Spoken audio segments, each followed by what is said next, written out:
Hi friends, சிம்பிளா உருளைக்கிழங்கு fry பண்ண போகிறோம் மக்களே. அதுக்கு வந்து 2 ஸ்பூன் எண்ணெய் விட்டுருக்கேன். 1 ஸ்பூன் கடுகு போட்டுருக்கலாம்.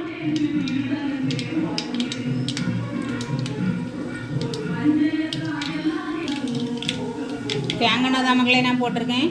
ஆனால் தேங்காய் மற்ற எண்ணெயை விட தேங்காய் எண்ணெயில் வறுத்தோம்னா நல்லாயிருக்கும். எந்த எண்ணெய் ஆனாலும் போட்டுடலாம். இப்போ உருளைக்கிழங்கு எடுத்து போட்டுடலாம்.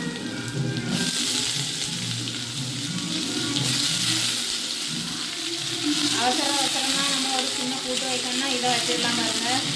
ரொம்ப சிம்பிளாக இருக்கும், ஈஸியாகவும் இருக்கும், டேஸ்டியாகவும் இருக்கும். எங்கள் பிள்ளைகள்லாம் ஸ்கூலுக்கு போகும்போது ஃபுல்லாக இதுதான் வச்சு கொடுத்துருவோம். சாப்பாடு சாப்பிட்டாங்கன்னா பிள்ளைகளுக்கு உருளைக்கிழங்குல உள்ள சட்டையும் கிடக்குறோம்.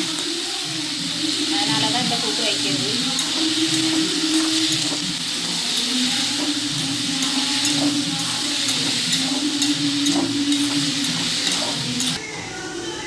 பாருங்கள் மக்களே, உருளைக்கிழங்கு நல்லா வந்துட்டு இப்போ 1/2 ஸ்பூன் மஞ்சள் பொடி போட்டிருக்கேன். இதுக்கு உப்பு வந்து தேவையான அளவு நான் போட்டுட்டேன்.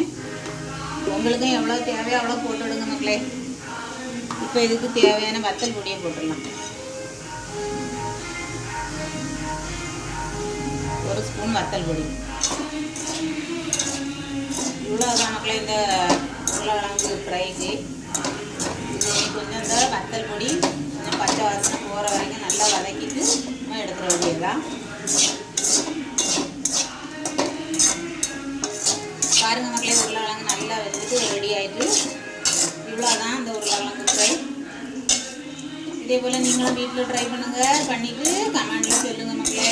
வீடியோ பிடிச்சா லைக் பண்ணி ஷேர் பண்ணுங்கள். மறக்காமல் சப்ஸ்கிரைப் பண்ணுங்கள் மக்களே.